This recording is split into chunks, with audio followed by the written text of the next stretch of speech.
आपका किसी में अपराध के आवश्यकता की बताया जा रहा है, यानी कि एसेंशियल एलिमेंट आपका ऑफेंस। इसमें आपका 4 आवश्यकता बताए गए थे और इसी को आपका व्याख्या करना था। पहला हमने बताया था कि मानव होना चाहिए, यानी कि ह्यूमन या मैन होना चाहिए या वुमेन।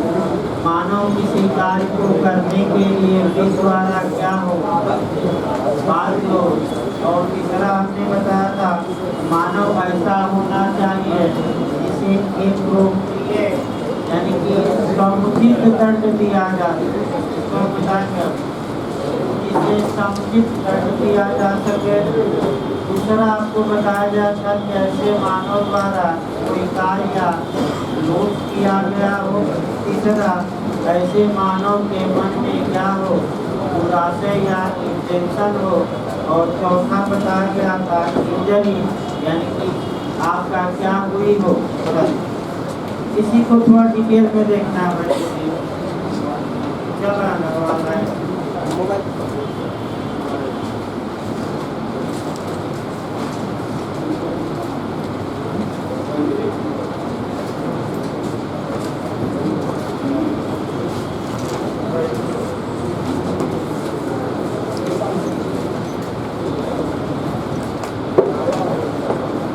आपका कल बताया गया था, फिर एक बार दोहरा दिया जाए, तब आगे बढ़ा जाए और आवश्यक तत्वों पर। और आपका प्री में भी यहाँ से क्वेश्चन बनता है और आपका सभी आवश्यक तत्वों को आपका डिटेल में बताया जा रहा है। पहला हमने बताया था आपका प्राचीन काल से उठाकर कि प्राचीन काल में मानव, पक्षी और जो वस्तुएं हैं वे भी अपराध करने में सक्षम मानी जाती थी और सबको दंडित किया जाता था। और उदाहरण बताया गया था आपका कुत्ते का उदाहरण, मुर्गे का उदाहरण। और फिर आपका इंग्लैंड में जो बताया गया था कि पत्थर का उदाहरण बताया गया था, जहाँ इनको भी सजा दी गई। लेकिन मध्यकाल आते आते, यानी कि 13वीं और 14वीं शताब्दी आते आते आपका आपराधिक मामलों में एक सुक्ति या मैसिंग काम करना शुरू की। एक्टस नॉन फैसिड नाइसी मेंस क्रिया, यानी कि मात्र कार्य किसी व्यक्ति को दोषी नहीं बनाता जब तक कि उसका इरादा उस कार्य को करने का न हो। और चूंकि जानवरों में और निर्जीव वस्तुओं में आश्रय ही नहीं होता, अतः इनको दंड से क्या किया जाने लगा, तत्पश्चात मानव पर मामला आया।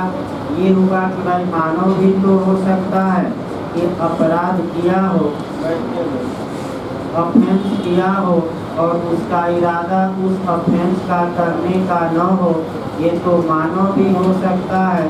तो मानवों को भी इस आधार पर बचाव दिया जाने लगा, यानी कि अगर आशय नहीं था तो मानवों को इस आधार पर आपराधिक बिल से छूट दी गई कि वे दंड नहीं पाए। और इसका आपका आगे बताया जाएगा। और भी ये जो दुराशय न होने के कारण व्यक्ति को सजा नहीं दी जाती, ये शुद्ध रूप से आईपीसी में 76 से लेकर 95 तक में ये प्रावधान किया गया। कहाँ से कहाँ तक, 76 से कहाँ तक, 95। आगे बताया जाएगा डिटेल में। अगला देखिए, पहला हो गया आपका मानव। दूसरा हम बता रहे थे कि मानव के ऊपर विधिक दायित्व हो या मानव विधिक रूप से, कानूनी रूप से किसी कार्य को करने के लिए बाध्य। अब यहाँ हम जिम्मेदारी या कर्तव्य या बाध्यता या ऑब्लिगेशन कई प्रकार के बताए थे। अगर किसी मानव ने नैतिक बाध्यता का उल्लंघन किया, सामाजिक का किया, धार्मिक का किया, राजनैतिक का किया, तो उसने कोई अपराध नहीं किया। और जो यूपी एपीओ का क्वेश्चन बना था कि भिखारी वाला, कल बताया गया था कि एक भिखारी एक आदमी के दरवाजे पर भीख मांगने आता है, वह आदमी भीख नहीं दिया। बैठे भाई समय से आ करिए, आप 11:10 तक भाई आ जाए करिए। हाँ, क्योंकि गर्मी भी धीरे धीरे बढ़ रही है, तो धीरे धीरे समय और पीछे किया जाएगा सुबह वाला भी। जैसे जैसे गर्मी बढ़ेगी थोड़ा और क्या किया जाएगा, बैक होता रहेगा, क्योंकि 1-2 बजे पढ़ाना संभव नहीं रहेगा आपका। इस माह तो चल जाएगा, अगले माह से संभव नहीं रहेगा। हमने बोली बात इस माह चले, उसके बाद बैक कर दिया जाएगा सुबह। ठीक है आपका। फिर भाई ये कल बताया गया था भिखारी वाला उदाहरण की याद रखिए, अगर रिपीट कहीं कर दे तो आपका भिखारी को भीख देना ये नैतिक कर्तव्य है। और आपने भीख नहीं दिया, भिखारी मर गया, तो आपने हत्या नहीं की, यानी कि कोई अपराध नहीं किया। कई लोग मर्डर करा के आ गए थे आपका, नहीं भीख नहीं दिया तो मर्डर किया। अरे भाई विधि कर्तव्य थोड़े हैं, कौन कर्तव्य है, लेकिन विधि कर्तव्य जहाँ रहेगा आप नहीं निभाएंगे और वह कार्य या लोग कानून द्वारा अपराध घोषित है, तब आप दंड के भागी होंगे। और सबसे उत्तम उदाहरण आपका जेलर का बताया गया था कि जेलर कैदी को भोजन देने के लिए कानूनन बाध्य है और वह नहीं देता तो वह दंड नहीं देता, कैदी मर जाता है तो जेलर लोक द्वारा या कार्य न करके हत्या का अपराध किया, इसमें कोई शक नहीं। किसका अपराध किया? अच्छा, तो अगला देखिए भाई आपका पहले पॉइंट में, मानव ऐसा होना चाहिए जिसे समुचित दंड दिया जा सके। अर्थात किस प्राचीन काल से हमें उठाना है। प्राचीन काल में चाहे मानव पागल हो या 2 बूंद वाला, यानी कि चाहे नशे में हो, यानी कि मत हो, आपका मत हो, या चाहे भूल में अपराध किया हो और चाहे सम्मत से किया हो, सभी मानव को एक श्रेणी में रखा जाता था और सबको दंडित किया जाता था। यानी कि पागलों को भी सजा दी जाती थी, 2 बूंद वालों को भी। और शुरुआती दौर में IPC की धारा जब आप 85 पढ़ेंगे तो वहाँ एक केस आएगा रेनिंजर का केस, रेनिंजर वर्सेस प्रोपोसा का केस आएगा। शुरुआती दौर में इंग्लैंड में ये नियम था कि जो व्यक्ति नशे में अपराध करता है उसकी दंड की मात्रा बढ़ जाती थी। कानून ये मानता था कि एक तो ये नशा किया और उसी दौरान क्या किया अपराध, तो दंड की मात्रा उस पर क्या हो जाती थी, बढ़ जाती। यानी कि कुल मिलाकर एक लाइन में कहा जाए कि प्राचीन काल और मध्यकाल में सामान्यतः सभी मानव को दंड के लिए उचित माना जाता था और सबको क्या किया जाता था, दंडित। चाहे वह कार्य दुर्घटनावश किया हो, भूलवश किया हो, पागल द्वारा किया गया हो या मत व्यक्ति द्वारा किया गया या बालक द्वारा किया गया, सबको एक लाइन में क्या किया जाता था, दंड।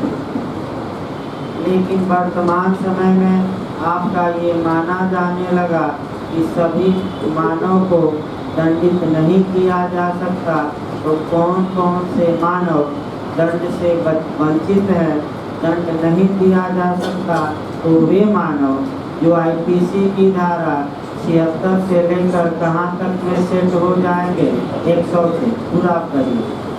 यानी कि आइए, अगर कोई व्यक्ति कार्य किया है और अपने कार्य को कहाँ सेट कर दे, 76 के कहाँ तक, 100 से। तो कारण देखिए भाई, अगर कोई अनसाउंड पर्सन यानी कि अस्वचित व्यक्ति या चित्त विपरीत व्यक्ति कोई अपराध करता है तो क्या उसे समुचित दंड दिया जाता है कि दंड से बचाव किया जाता है, बचाव। और कौन सी धारा, 84। अगर दुर्घटनावश कार्य हो गया तब भी उस मानव को बचाव, कौन सी धारा, 80। अगर आवश्यकतावश कार्य हो गया तो कौन सी धारा, 82। 7 वर्ष से कम का बालक, 7 वर्ष से कम का बालक है तो 82 इत्यादि। अब पूरा लिस्ट बताना भाई संभव नहीं। यानी कि इत्यादि का मतलब ये हुआ कि आपका और भी प्रावधान है जो आपका कहाँ से कहाँ तक कवर होंगे, 76 से लेकर कहाँ तक यानी कि वर्तमान समय में सभी मानवों को सजा नहीं दी जाती है। दिमाग में बैठा लीजिए, आपका 76 से लेकर 106 वालों को अब सजा नहीं दी जाती। तो 76 से लेकर 106 अपराध है कि बचाव है? बचाव है। और ये बचाव सभी अपराधों में मान्य। अगला देखिए भाई, आपका पहला आवश्यक तत्व निपट गया। दूसरा देखिए, मानव द्वारा या तो कोई कार्य किया गया हो या लोग। इसको पढ़ने के लिए आपको दो धाराएं पढ़नी पड़ेंगी, एक आपका 32 और दूसरा 33, यानी कि दो धारा। अभी फिलहाल रेडियो में पूछा भी गया था धारा 33, हम दो धारा बताएंगे कौन कौन। आपका धारा 32 और कौन सी धारा 33। और इसी के साथ आपका और थोड़ा आपको ज़्यादा जानना है तो IPC की धारा 491 पढ़ सकते हैं ओमिशन या लोभ के लिए। देखिए भाई, इसको आपका जब किसी मानव द्वारा जब अपराध किया जाता है तो आपका या तो वह कार्य द्वारा अपराध कर सकता है या किसी लोक द्वारा। कार्य मतलब कि एक्ट मतलब कुछ करके, जैसे 2 डंडा मार दिया, 4 डंडा मार दिया, आपका चाकू से मार दिया इत्यादि। और लोभ या ओमिशन यानी कि कुछ न कर, तो अपराध कैसे किया जा सकता है? या तो कुछ करके या कुछ न करके। जब किया जाएगा कुछ तो क्या कहा जाएगा? कार्य, और नहीं किया जाएगा तो लोभ। अब ये जो कार्य या लोप है, इसको बंटवारा करिए, क्योंकि यहाँ भी सतर्क रहना है।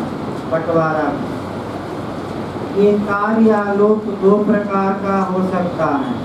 एक कार्य या लोप ऐसा है जिसे वैध माना गया है, वैलिड माना गया है, और एक कार्य या लोप ऐसा है जिसे विधि विरुद्ध या इलीगल या अवैध माना गया। यहाँ भी सतर्क रहना है, यहाँ से भी आपका क्वेश्चन बनता है।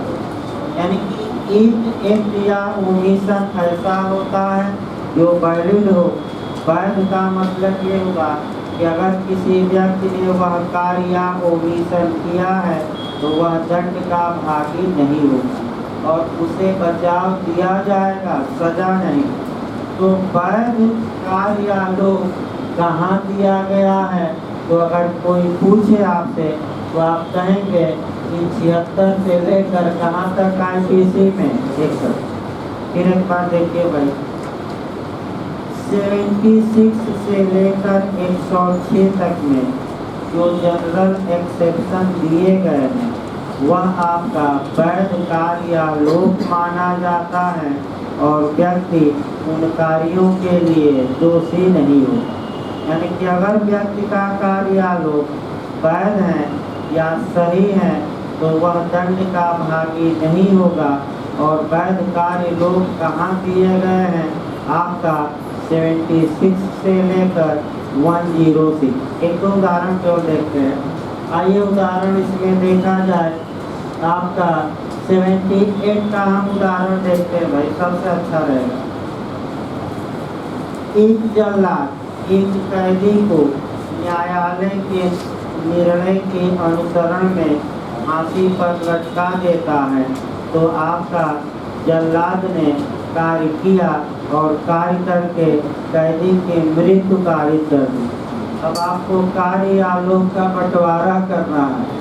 जल्लाद का यह कार्य वैध माना जाएगा कि अवैध? वैध कार्य अपराध होगा कि नहीं? नहीं होगा। और वैध कार्य या लोप की धारा से की धारा तक 76 से लेकर कहाँ तक? 100 से। तो जो मैं उदाहरण बताया जल्लाद का, वह किस धारा में सेट होगा? 70। यानी कि कैदी की मृत्यु हुई लेकिन जल्लाद उसके लिए जिम्मेदार नहीं होगा क्योंकि कैदी ने कैसी क्षत पहुंचाई? वैध। अब आइए अवैध देखा जाए। जो ये अवैध कार्य या लोप है उसके लिए व्यक्ति जिम्मेदार होगा, इसमें कोई शक नहीं है। तो अवैध कार्य या लोक कब कहा जाएगा? तो अवैध कार्य या लोक आपका तब कहा जाएगा जबकि इस व्यक्ति पर कोई विधिक बाध्यता है, विधिक कर्तव्य है और वह उसका या तो उल्लंघन करता है या निभाता ही नहीं। जैसे कि उदाहरण के तौर पर एक विधिक कर्तव्य है कि वह बी को बिना किसी औचित्य के जान से न मारे और ए बी को जान से मार देता है, यानी कि जो कार्य कानून द्वारा प्रतिषिद्ध है उसी कार्य को ए करता है। अतः ए ने अवैध कार्य किया और ए हत्या के लिए क्या होगा? दोषी। अब लोक पर आ जाइए।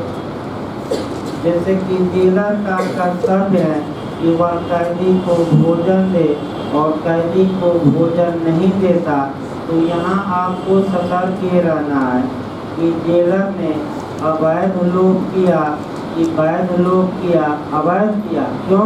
क्योंकि उसका कानूनी कर्तव्य था कि वह कैदी को क्या दे? भोजन। लेकिन अगर आपका अंधा का अगर दे दे भिखारी, तो भिखारी वाले में आपने लोप तो किया भीख न देकर, लेकिन सतर्क ये रहना है कि ये वैध लोप है।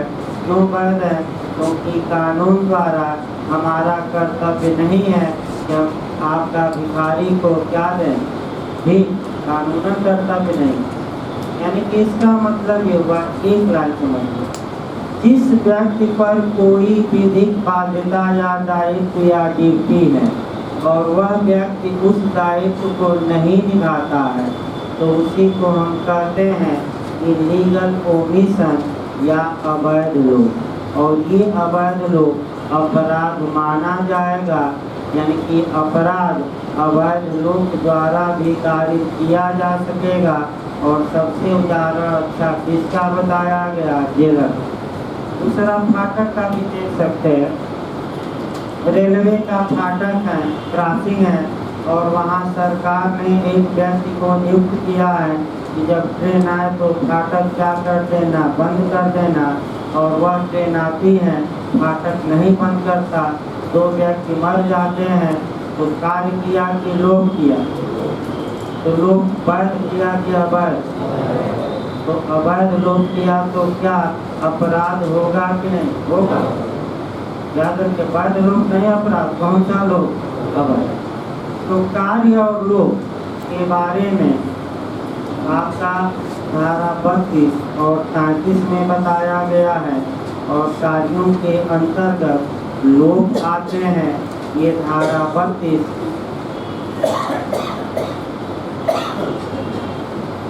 कि जब तक कहीं कानून में कोई विपरीत बात न लिखी गई हो, समझिए, अगर फेयर एक्ट में कहीं भी एक्ट शब्द आए, कार्य शब्द आए, तो उसी के साथ ये अवैध लोप शामिल माना जाएगा। अलग से लिखने की फेयर एक्ट में आवश्यकता नहीं। लेकिन अगर आपका केवल अवैध लोप लिखा रहे तो उसमें कार्य शामिल नहीं है।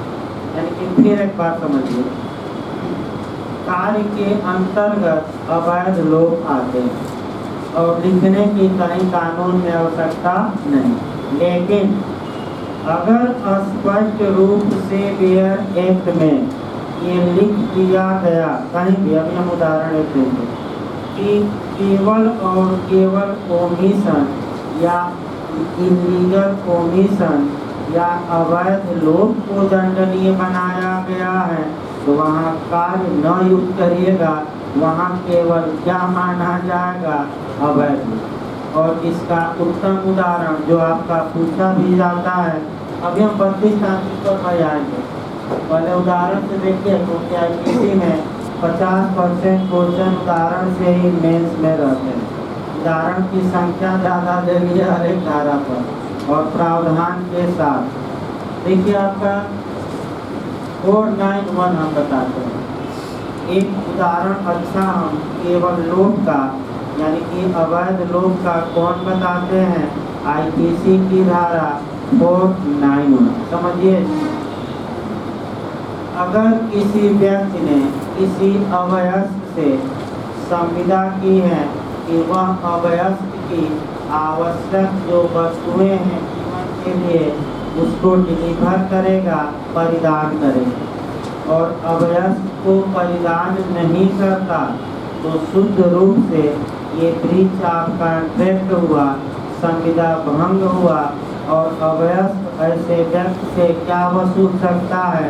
मुआवजा।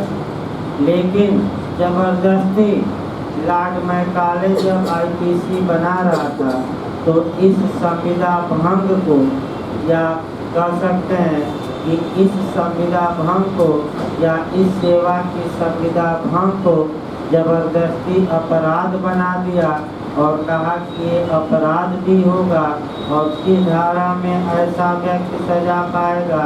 और 9।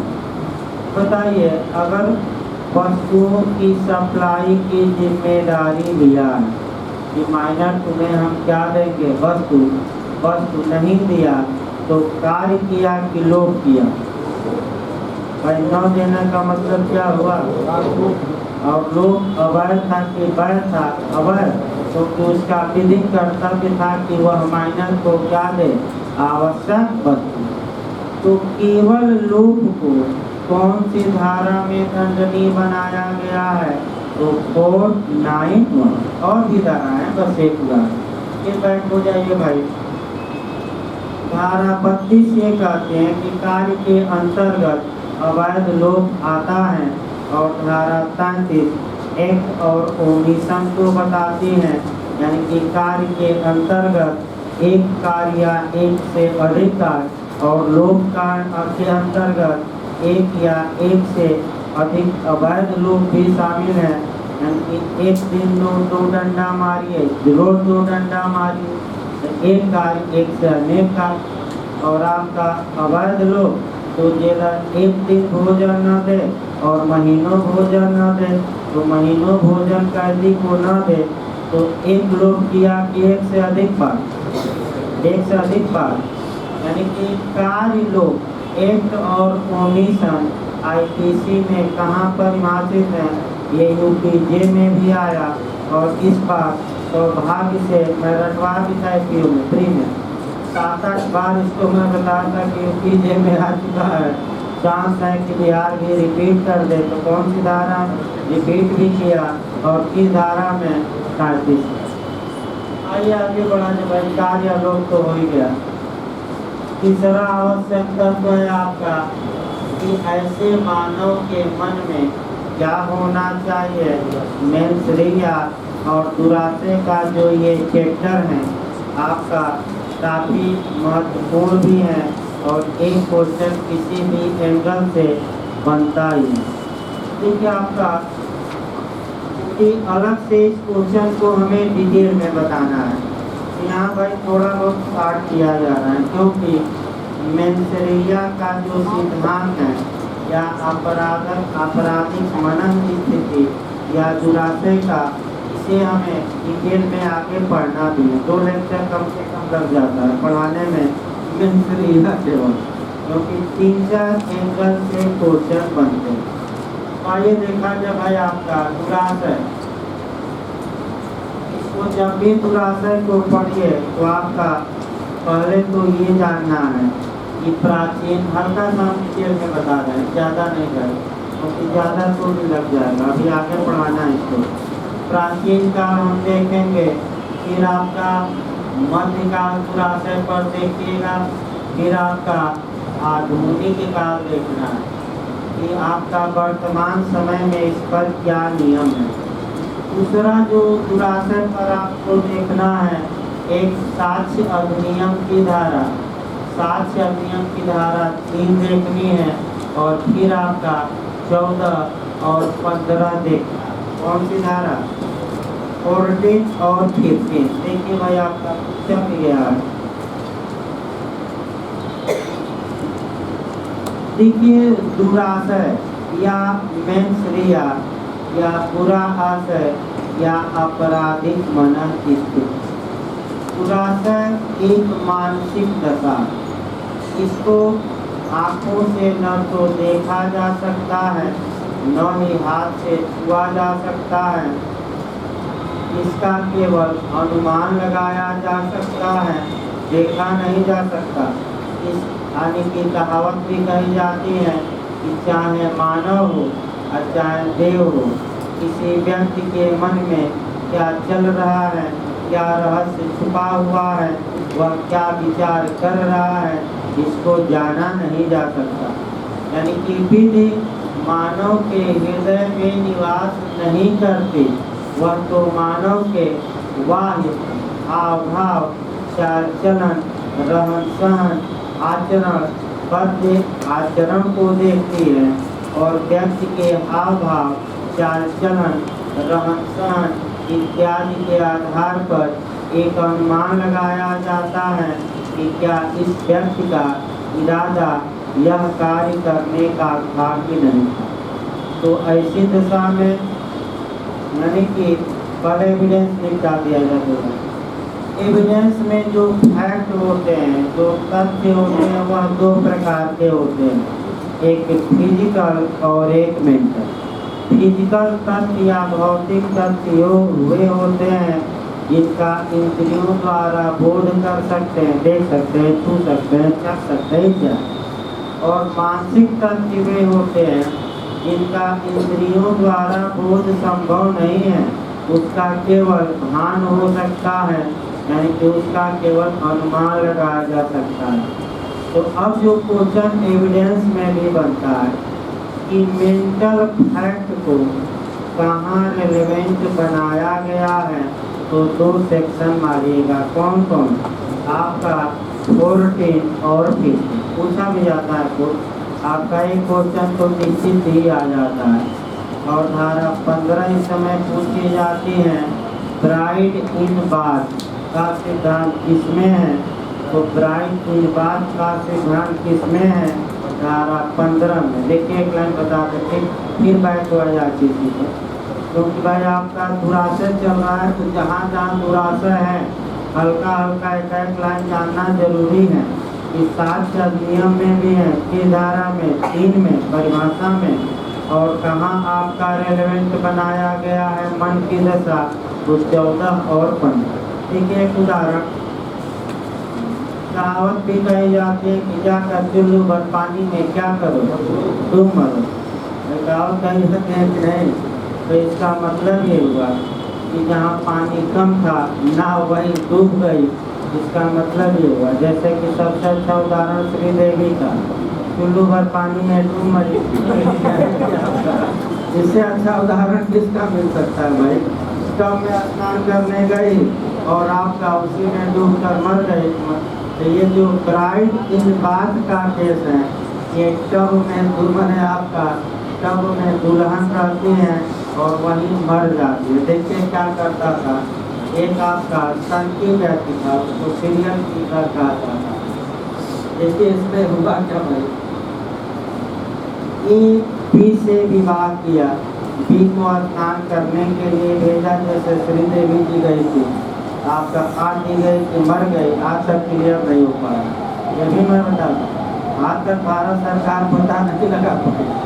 तो सरकार दुबई की कर दियो मान भाई जांच ना हुई कोई। तो फिर एक बार अब ए ने किया क्या कि बी को स्नान करने के लिए टब में भेजा, और जब टब में स्नान कर रही थी तो गला दबाकर मार दिया या मुँह बंद कर दिया, सांस निकली नहीं, और किसी में दुल्हन जो थी नई नवेली तब में मर गई। तो ये कांड एक हुआ। और कह दिया कि ये तो स्नान करने गई थी, इसकी देवी जैसे क्या हुई, मर गई। फिर इन्हें दूसरी शादी की सी से, फिर वही कांड वैसा ही हो गया। फिर ए ने अब दूसरा मुकदमा के दूसरी मैंने बात जब घटना हुई तो ए के ऊपर अपनी पत्नी की हत्या का आरोप लगा, और ये दिखाया गया कि हजूर ये जो घटनाएं हो रही हैं, एक कहीं चैन में, एक कहीं श्रृंखला में हो रही है, और सभी घटनाएं एक समान हैं, और यह व्यक्ति जानबूझकर सभी औरतों को अपनी क्या किया है, मारा। तो ये मन की दशा है, और मन की दशा क्या होती है तो समझ।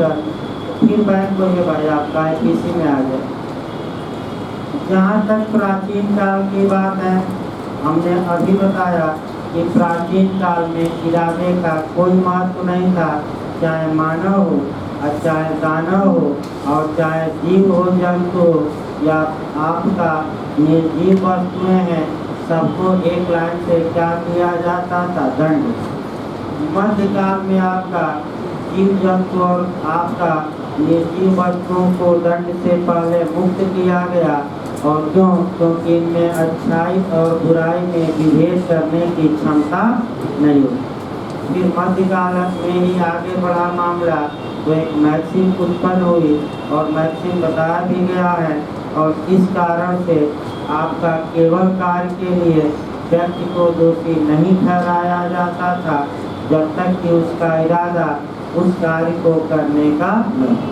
तो इंटरव्यू का क्वेश्चन एक दो देख लिया जाए, डिटेल में आगे चलेगा भैया, नहीं केस समाप्त हो जाए। आगे डिटेल में अभी 2 लेक्चर लगेगा दुरासत है, लेकिन इसको यही ब्रेक किया जाए। क्वेश्चन आपका इंटरव्यू में भी बना कि मेंस रिया को कहाँ डिफाइन आईपीसी में किया गया। तो भाई आप लोग इतना आईपीसी पढ़ कर आए हैं, आईपीसी में दुराशय किसी सेक्शन में परिभाषित है कि नहीं? तो आपका जवाब रहेगा अब तक पढ़े नहीं कहीं। तो वही मैं भी बता रहा हूँ कि दुराशय शब्द को आईपीसी में स्पष्टता कहीं परिभाषित नहीं किया गया है, लेकिन दुराशय शब्द को दर्शाने वाले कुछ शब्दों का उल्लेख किया गया है, जैसे कि कपटपूर्ण धारा आपका 25 में, 24 में बेईमानी इत्यादि। बस इत्यादि आगे डिटेल में चले, यानी कि परिभाषित किया गया कि नहीं मेंस रिया को? नहीं। तो होती क्या है और केस कौन कौन से आए? क्योंकि केस भी 8-10 आपको पढ़ना ही होगा, तो ये अलग चलेगा भाई, यहाँ छोड़ दिया जा रहा है। चौथा आवश्यक तत्व देखिए क्षति। क्षति पर आइए भाई, यहाँ से भी आपको उठाना है पॉइंट, एकदम शुरुआती दौर से क्षति को मैं बता रहा हूँ। देखिए आपका क्षति यानी कि नुकसान, और जैसे कि और भाषा में बोला जाता है नुकसान हो गया, नुकसान नहीं, बहुत बड़ा नुकसान हो गया भाई। अब वो है भाई कोई बुरा ना माने, आपका किसी की हिदायत की जा रही है, लेकिन जौनपुर इतिहास में जो बोला जाता है कि बहुत बड़ा नुकसान हो गया। नुकसान का मतलब हुआ नुकसान या हानि, अब याद रखिए। तो क्षति आपका देखिए भाई, क्षति जो होती है, नुकसान होती है या कोई कार्य किया जाता है तो उसका प्रभाव देखा है।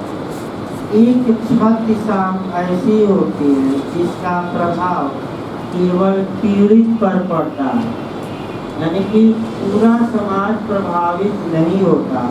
कौन केवल प्रभावित होता है? आहत या पीड़ित या विक्टिम या व्यतीत कर सकते हैं, या जिसके प्रति कोई कार्य किया गया है। और एक क्षति ऐसी होती है जिसमें कि पीड़ित तो प्रभावित होता ही है, इसके साथ साथ ये माना जाता है कि पूरा समाज या पूरी सोसाइटी प्रभावित हुई। तब यही बंटवारा कर लेना है। जिस कार्य से केवल पीड़ित प्रभावित होता है उसे सिविल रंग कहते हैं, यानी कि दीवानी दोष, और इसमें केवल क्या वसूला जाता है? मुआवजा। और जिस कार्य से पीड़ित ही नहीं बल्कि कौन प्रभावित होता है? पूरा समाज, उसी को ऑफेंस कहा गया है, यानी कि क्या कहा गया है? अपराध। बता जाएगा। अब ये है कि जब क्षति हुई तो क्षति 2 प्रकार की हो सकती है, एक आपका वैध और दूसरा अवैध। अब बंटवारा करिए। एक आपका जो क्षति हो सकती है, नुकसान हो सकता है, कैसा? वैध। और दूसरा नुकसान कैसा हो सकता है? अवैध। अब आइए, किस क्षति को कानूनन क्षति माना जाएगा? बताइए तो, वैध या अवैध? भाई कानून किसको क्षति मानता है? वैध रूप से पहुंचाई गई क्षति को कि अवैध रूप से? किस रूप से? अवैध। अगर वैध रूप से नुकसान पहुंचाया गया है तो नुकसान पहुंचाने वाला व्यक्ति न तो अपकृत्य में मुआवजा देगा और न ही आईपीसी के तहत वह दंड का भागी हो। तो अब आपसे पूछा जाए कि वैध क्षति के कुछ उदाहरण बताइए, तो तुरंत आईपीसी की धारा आप कहाँ से कहाँ तक गवर्न कर लेंगे? 76 से कहाँ तक? 106। यानी कि आईपीसी की धारा 76 से लेकर 106 तक क्षति होती है। जैसे कि जल्लाद ने कैदी को मृत्युदंड दे दिया तो उसकी फांसी की सजा पर लटका दिया, कैदी मर गया तो कैदी को क्षति हुई, लेकिन ये क्षति इस श्रेणी में आएगी वैध, और वैध क्षति को कानूनन क्षति नहीं माना जाता। और जब कानून इसे क्षति ही नहीं मानता तो ये अपराध भी नहीं माना जाता। और जल्लाद के ऊपर अगर मुकदमा किया जाता है तो जल्लाद अपना बचाव आईपीसी की धारा के तहत ले सकता है 78।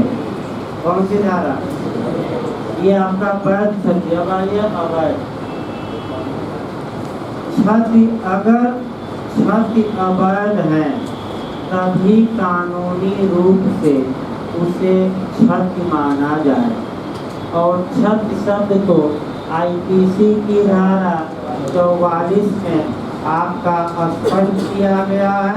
अवैध रूप से क्षति कारित की गई हो और क्षति में 4 क्षतियों को शामिल किया गया है, या तो शरीर को नुकसान पहुंचाया जाए, या किसको? संपत्ति को पहुंचाया जाए, या आपका ख्याति को पहुंचाया जाए, या सम्मान को, और आपका मन। लेकिन वैध रूप से कि अवैध रूप से? वैध नहीं, क्योंकि वैध क्षति को 44 भी क्षति नहीं मानते। यानी कि अगर किसी व्यक्ति को क्षति पहुंचाई गई है, चाहे शरीर की हो, संपत्ति की हो, ख्याति की हो, मन की हो, और वह क्षति वैध रूप से पहुंचाई गई है कि अवैध इलीगल, तभी उसे आईपीसी की धारा 44 के तहत क्षति माना जाए। ये कम से कम एकदम शुरुआती दौर से बताया जा रहा है, कुछ न जो जानता उसके भी दिमाग में बैठे बैठे। अब इन चारों क्षतियों को डिटेल में बताना पड़ेगा। आइए चारों पर एक उदाहरण हम सेट करते हैं और चारों को आपका आईपीसी में सेट करते हैं। पहला आपका शरीर को क्षति। तो शरीर के विरुद्ध जो अपराध है वह आईपीसी के अध्याय 16 में मिले। और कहाँ से कहाँ तक धारा? तो 299 से लेकर 377, यानी कि 299 से लेकर और 377 तक जितने ऑफेंस हैं, जितने अपराध हैं, या किसके अगेंस्ट हैं? बॉडी के, यानी कि शरीर पर प्रभाव डालने वाले अपराध। तो 2-3 अपराध आप ही बता दीजिए। अपहरण हो गया, मानव का व्यापार हो गया, हत्या हो गई, उपहत्या हो गई, घोर उपहत्या इत्यादि। कितना बताना संभव नहीं है। 2-3 उदाहरण क्या है? बस एक लाइन में अध्याय 16 में किसके क्षति के विरुद्ध किसको क्षति होती है?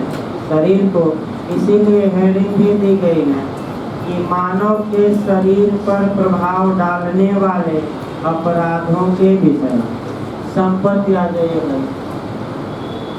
संपत्ति को भी नुकसान पहुंचता है, हम संपत्ति का बंटवारा करेंगे। आईपीसी के 21 अध्याय में संपत्ति के विरुद्ध अपराधों का उल्लेख है अध्याय 17 में। और सेक्शन भी याद रखना है, कहाँ से कहाँ तक? तो 378 से लेकर 462, कहाँ से कहाँ तक? 378 से लेकर 462 तक।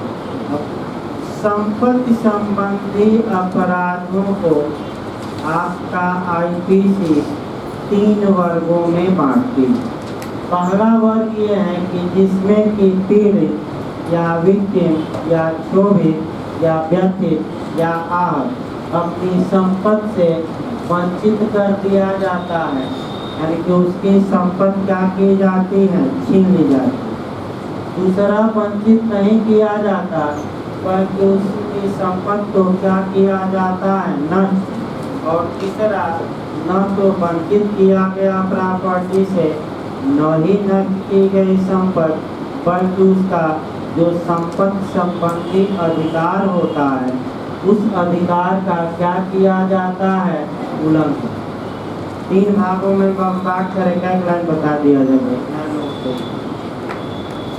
संपत्ति संबंधी जो अपराध है उसको हमने 3 वर्गों में बांटा। एक में व्यक्ति संपत्ति से वंचित, जैसे चोरी, उद्यापन, राबरी, डकैती इत्यादि। इसमें व्यक्ति संपत्ति से क्या हो जाता है, वंचित। दूसरा ऐसे अपराध है जिसमें संपत्ति से वंचित नहीं होता बल्कि संपत्ति को नष्ट कर दिया जाता है। नष्ट कर दीजिए, आपका नष्ट को कहते हैं निश्चित। निश्चित मतलब रिष्टि, रिष्टि मतलब दोष। दोष ना है तो क्या आप मारेंगे कि संपत्ति का क्या करना, तहस नहस कर देना या नष्ट कर देना। तो 2-3 ऐसे उदाहरण बताइए जिसमें कि संपत्ति को क्या किया गया हो, नष्ट। चलिए, मोबाइल तोड़कर फेंक देना, बताइए नष्ट किया गया कि नहीं, कौन सा अपराध होगा, रिष्टि या संपत्ति नष्ट करना ही कहते हैं। भाई आपका लीगल भाषा में हम क्या कहेंगे, निश्चित, इंग्लिश में, हिंदी में रिष्टि और सामान्य भाषा में नष्ट करना। नष्ट न तो तहस नहस। आपका मोबाइल तोड़कर फेंक दीजिए, अंगूठी तोड़कर फेंक दीजिए, अंगूठी गला दीजिए, अंगूठी नदी में फेंक दीजिए, कापी किताब फाड़ कर फेंक दीजिए। क्या एक और उदाहरण बता दें, आग लगा दीजिए, यानी कि किसी का घर है, मकान है, क्या लगा दीजिए आप, जैसे किसान आग लगा दिए आपका, तो ऐसी दशा में आपका रिष्टि होती है। अब जानवरों को मार दीजिए, मुर्गा मार कर खा लीजिए, सुअर मार कर खा लीजिए, ये सब रिष्टि है। देखिए एक उदाहरण और बनता है भाई, आपका खेत वाला ए बी के खेत में रात में घुसता है और घुसकर उसकी संपत्ति क्या करता है, उसमें से मैंने जो लालाती फसल है काट देता है। इरादा ये है कि काट कर छोड़ दे, इरादा ये नहीं था कि हम इसको काट कर अपने घर ले जाएंगे। तो अगर इरादा ये है कि काट कर वहीं छोड़ देंगे ताकि फल ही न लगे, तब ये रिष्टि हुई। और इरादा ये है कि हम काट कर अपने क्या ले जाएंगे, घर, तो आपका चोरी। भले घर न ले जा सके, कौन सा अपराध किया अलग बात है, तो आपका, लेकिन आपका रिष्टि। तीसरा देखिए, तीसरा जो संपत्ति संबंधी क्षति है या अपराध है उसमें व्यक्ति की न तो संपत्ति जाती है न संपत्ति नष्ट होती है, लेकिन व्यक्ति का जो संपत्ति संबंधी अधिकार है उसका वायलेशन किया जाता है। तो एक उदाहरण वायलेशन पर देखिए, आपका अच्छा उदाहरण देखिए। मान लीजिए आप दरवाजों पर लिखा मिलेगा कि बिना प्रवेश के, बिना अनुमति के प्रवेश क्या है, वर्ग।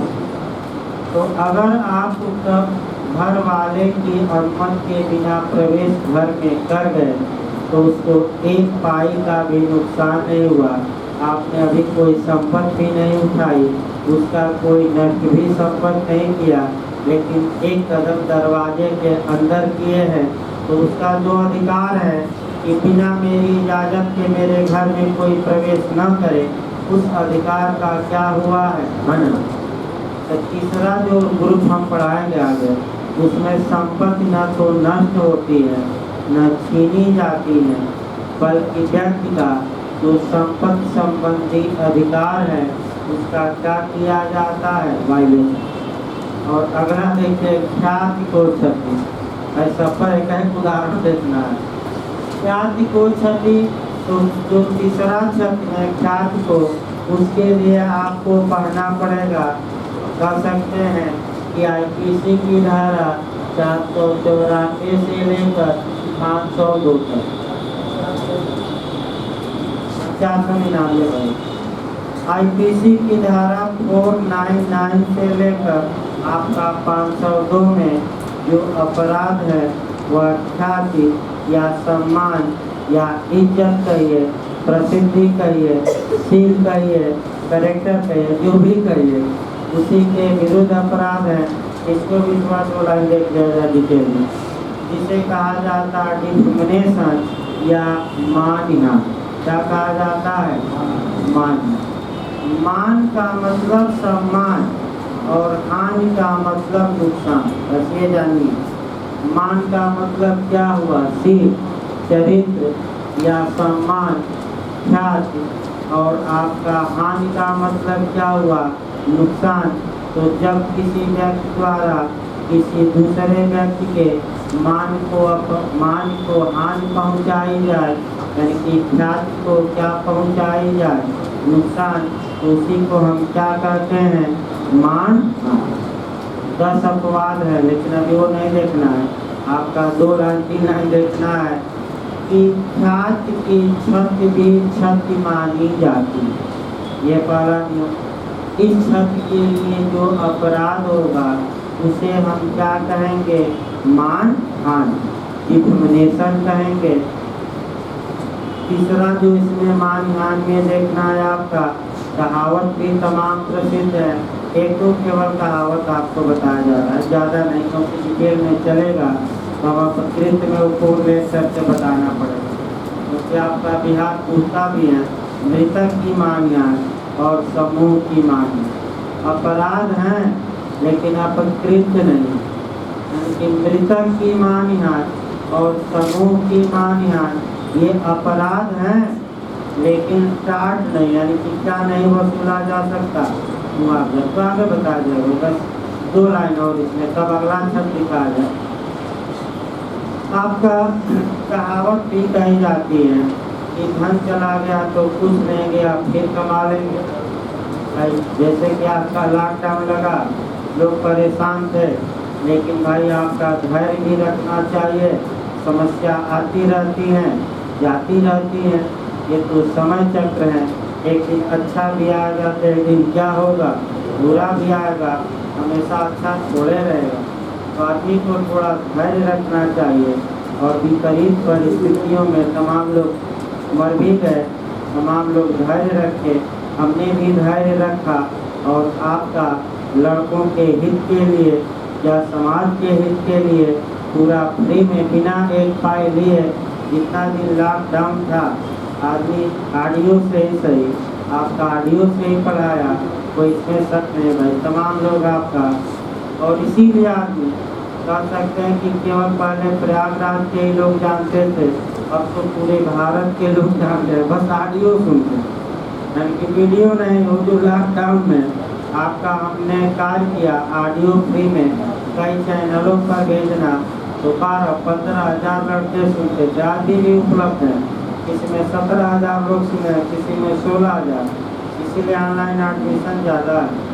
और हम भी चाह रहे हैं कि भाई जगह नहीं है, आपका ऑनलाइन ज़्यादा लोग पढ़े और ऑफलाइन क्या करें कुछ कम पढ़े, तो भाई कहाँ बैठा जाए? अभी दूर दूर बैठाना मजबूरी भी है, एकदम आपका मीडिया धसान भी नहीं किया जा सकता। उस पर 4 लोग पहले बैठते थे, कोरोना के बाद 3 लोग ही बैठ रहे हैं, यानी कि आपका 40 लोग कम ही बैठ रहे हैं, इसमें शक नहीं है। तो आगे बढ़ा जब भाई आपका कहावत फिर बैठ होइए, धन चला गया तो कुछ नहीं गया, कमा लेंगे। स्वाद चला गया तो थोड़ा बहुत गया, लेकिन जब एक बार मान सम्मान इज्जत चली गई तो फिर वो बैठ नहीं होती। अतः इज्जत के लिए लोग कुछ भी कर देते हैं, जान तक दे देते हैं, तो जान तक ले लेते हैं, इसमें कोई शक नहीं। आपका कोई इसमें भाई एक पॉइंट भी शक नहीं। आपका ख्यात के लिए चाहे बड़े बड़े गुंडे हों, बड़े बड़े गुंडे क्या करते हैं भाई कि हमारी ख्यात गुंडई में ज़्यादा हो और हमारा नाम लेते ही लोग क्या करें, थर थर थर थर कांपने लगे। और अच्छा आदमी प्रयास करता है कि हमारा नाम लोग लें, तो सम्मान के साथ में तो एक आपका गब्बर सिंह का लास्ट में बता दिया जाए, तब आपका मन को छत दिखाई जाएगी।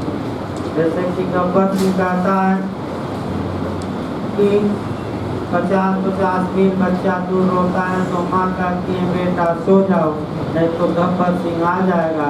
और ये निकम्मी सरकार केवल मात्र 50,000 का इनाम रखी है। क्या मैं इतना छोटा डकैत हो गया हूँ? 50 मील दूर बच्चा रोता है तो चुप हो जाता है, और ये सरकार मात्र कितना 50,000, ये तो बहुत कम रकम है। और इस रकम को क्या करना चाहिए?